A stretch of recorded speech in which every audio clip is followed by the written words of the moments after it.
부활의 승리의 찬양을 힘차게 해주셔서 우리에게 은혜롭고 또 부활의 확신을 갖게 하도록 해주셔서 너무 감사를 드립니다. 오늘은 2024년도 부활주일입니다.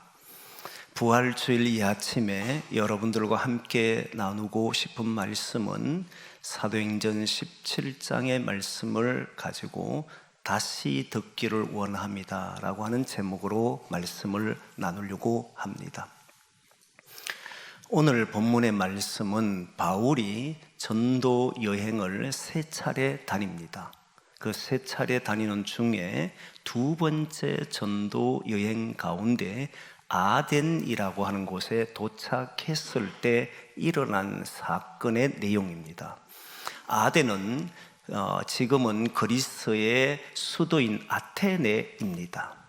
이 아테네는 당시의 철학의 도시라고 할 정도로 철학자들이 넘쳐났습니다. 우리가 잘 알고 있는 소크라테스, 플라톤의 고향이기도 합니다. 그리고 아리스토텔레스, 그리고 제논, 이런 사람들, 에피쿠로스 이런 사람들이 제2의 고향이라고 할 정도로 아테네는 그런 곳입니다. 유명한 곳이지요. 그런 곳에서 바울이 전도 여행하려고 가게 되는데 그곳에 가보니까 어떤 일이 있느냐면 거기에는 우상이 가득 찬 것을 보게 됩니다.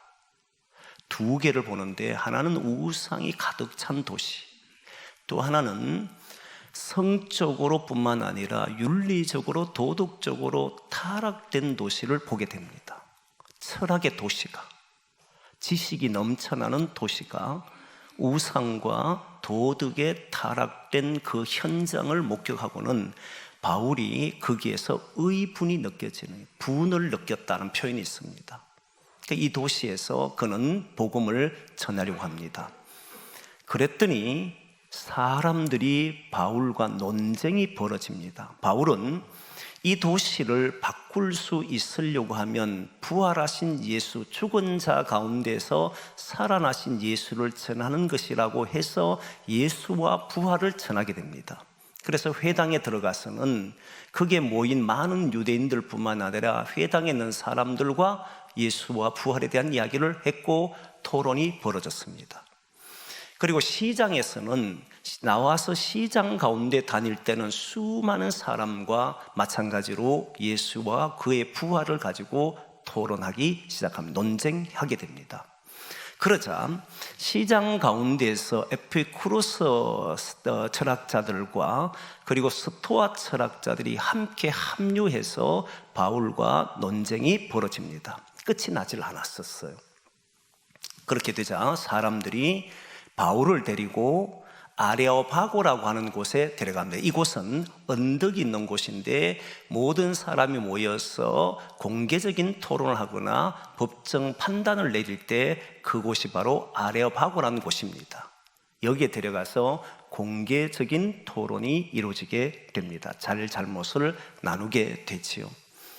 바울이 전한 복음인 예수님과 그의 부활에 대한 이야기를 듣고는 이들은 두 가지의 반응을 드러냅니다. 하나는 조롱하는 사람들이 있었습니다. 두 번째는 다시 듣기를 원하는 사람들이 있었습니다. 조롱한다라고 하는 말은 씨앗을 줍는 자다라고 하는 뜻을 가지고 있습니다. 그 의미가 씨앗을 줍는다라는 의미예요. 근데 이 씨앗을 줍는다는 말은 참새나 또는 새들이나 까마귀들이 씨앗이 떨어진 것을 보고 여기저기 떨어진 씨앗을 줍는 모습을 가지고 말장이라고 하는 그런 표현을 씁니다. 근데 논쟁을 할 때 조롱한다는 말이 아니고 그게 18절에 보면 말장이란 표현이 있는데 이 말장이가 그런 말이라는 거예요. 씨앗을 줍는 자, 그것은 씨앗이 흩어진 것을 보고 새들이 이렇게 주워 먹는 그런 모습을 보고 말할 때 말장난 이런 식으로 조롱했다는 겁니다. 그런데 또 한편 시장에서 보면 요즘은 그런 사람들도 귀하지만 옛날에는 천하게 여겼던 사람들 중에 시장에서 쓰레기를 이렇게 줍는 사람들, 그리고 음식이 이렇게 시장 안에는 음식을 먹기도 하잖아요. 그럼 음식이 막 버려져 있는 쓰레기처럼 버려져 있을 때 그 음식을 청소하고 줍는 사람들을 보고 말을 할 때 말장이라고 하는 표현을 썼던 거예요. 이 조롱적인 말입니다. 당시 철학자들은 바울이 전한 내용을 들어보고는 너는 여기저기서 들었던 수많은 말들을 가지고 우리에게 장난을 건다 해서 말장이라고 그러고 조롱하는 일들이 벌어졌던 겁니다. 이상하잖아요. 뭐가 이상하냐면 철학의 도시입니다. 그럼 이들은 진리를 알고 싶어하는 사람들이었다 이 말이지 않습니까? 진리를 알고 싶어 하는데 지금까지 전혀 알려지지 않은 진리를 그 이야기를 했을 때 이들은 말장이라고 치부해버렸다는 거예요. 정말 이들이 진리를 알고 싶었을까? 그 당시에 가지고 있었던 에피쿠로스 학파 그리고 스토아 학파들이 가져왔던 이 진리, 자신들이 생각하는 진리에는 그게 이해가 되지 않았을 때 이들이 하는 형태가 바로 조롱으로 나타났습니다. 저는 이 광경을 보면서 이게 지식을 추구하고 진리를 뭔가를 깨닫기를 원하는 시대가 되었다고 해도 사실은 자기와 맞지 않는 자기 이성에 부합하지 않으면 사람들은 이렇게 조롱하게 되는 것이구나 하는 것들을 깨닫게 됐습니다. 오늘날에는 과거보다 훨씬 더 지식이 많아졌습니다. 이전과 비교할 수 없을 정도로 지식의 세상이 됐습니다. 그런데 부활에 대한 이야기를 들었을 때 얼마나 많은 사람들이 믿느냐 보면 훨씬 더 조롱한 사람들이 많아졌다는 거예요. 고린도전서를 보면 십자가의 도에 대한 이야기를 말씀하는데 이 세상의 지혜로는 하나님의 지혜를 알 수가 없었다라는 표현이 있습니다. 그 정도로 부활에 대한 이야기, 한 번도 들어본 적이 없는 죽은 자가 다시 살아난다라고 하는 것을 이들이 받아들이기는 쉽지 않았다는 겁니다.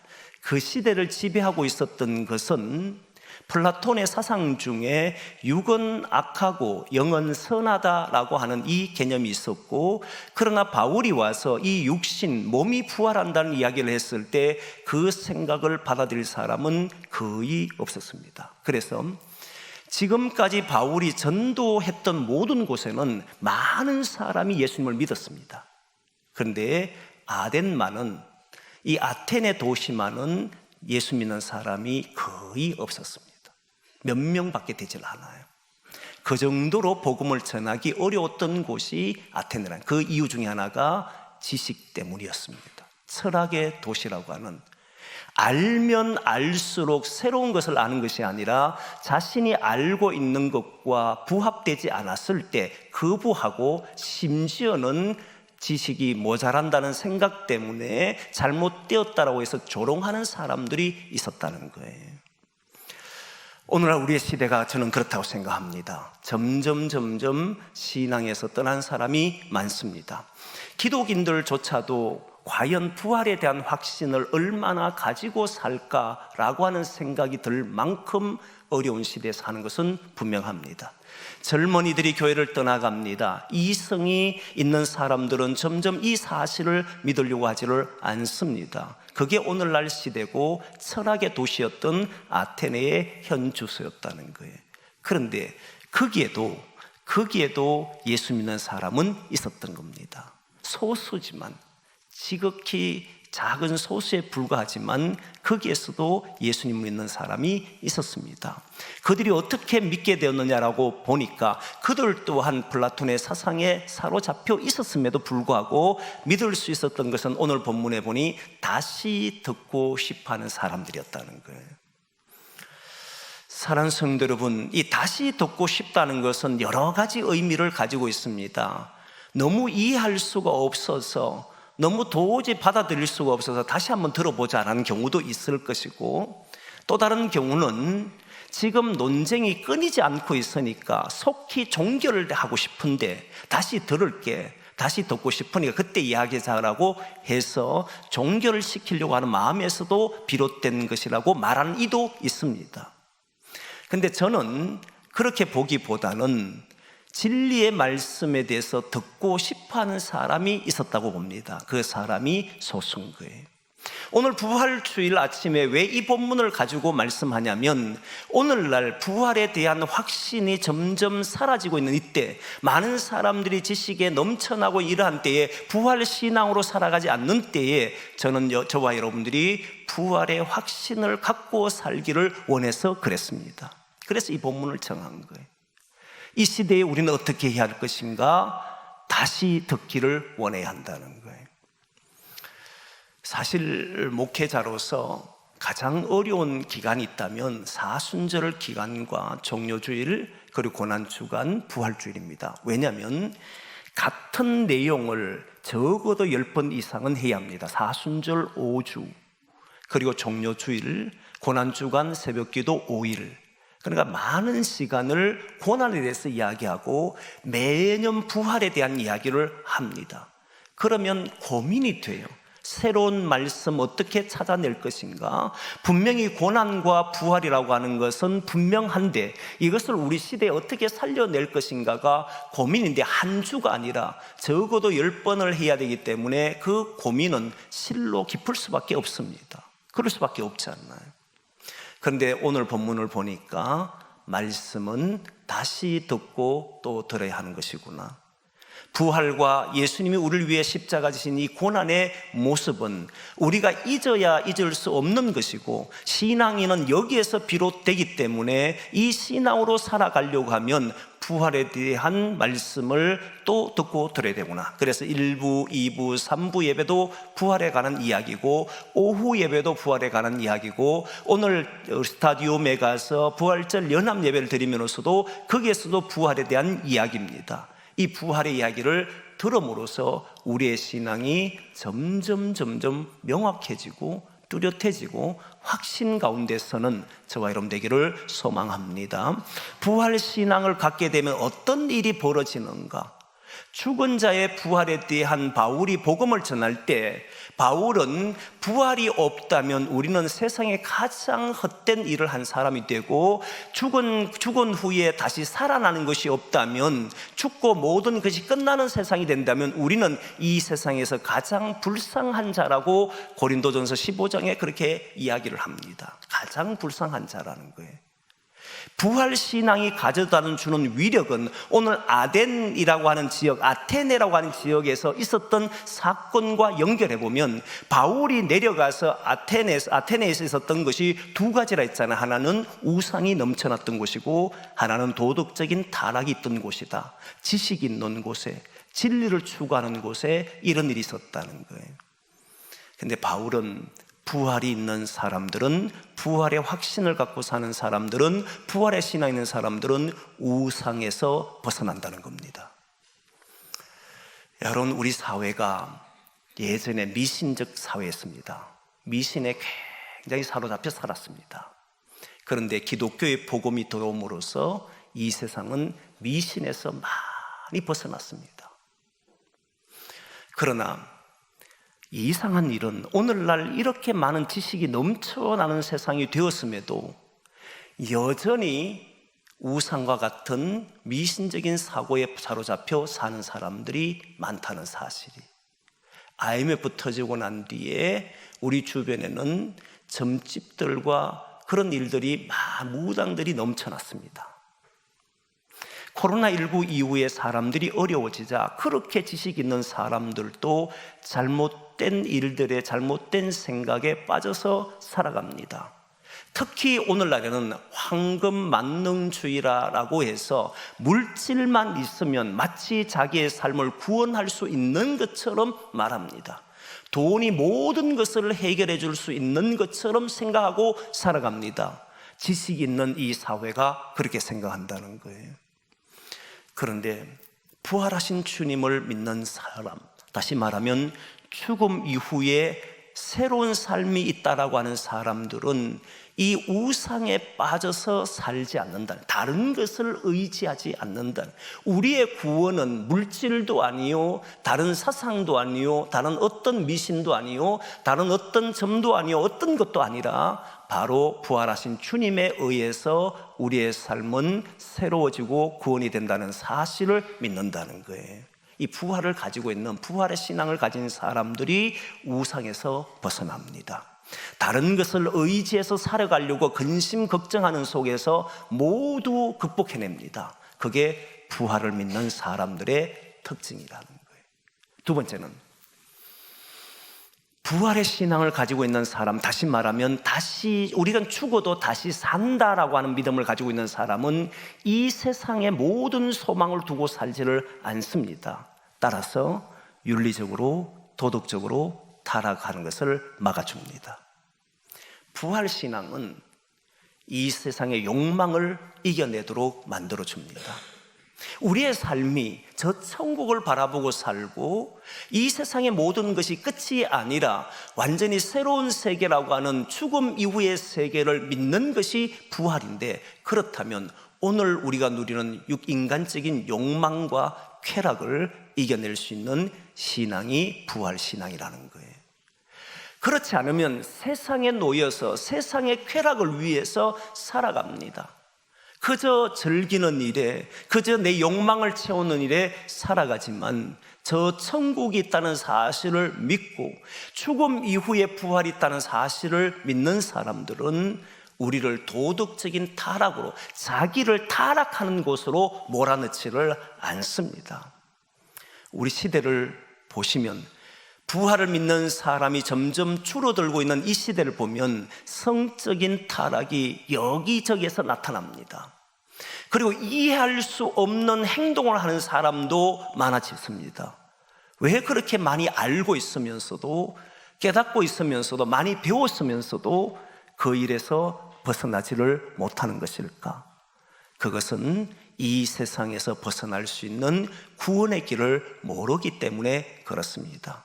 죽음 이후의 삶을 모르기 때문에, 그저 여기에서만 많이 가지면 최고인 줄 알기 때문에, 거기에 놓여 살게 되면 인간은 자기의 욕망을 채우기 위해서 모든 일을 하게 됩니다. 그러나 신앙인은 천국을 사모합니다. 부활하신 주님께서 우리에게 주시고자 하는 하나님 나라를 사모합니다. 그러기에 오늘도 자기 자신, 쾌락에 빠지기 쉽고 욕망에 사로잡기 쉽고 인간적인 생각을 가지고 살기 쉬운 이때 우리 자신을 거기에서 건져내는 역할이 바로 부활신앙이라는 거예요. 사랑하는 성도 여러분, 이 시대가 참으로 어렵습니다.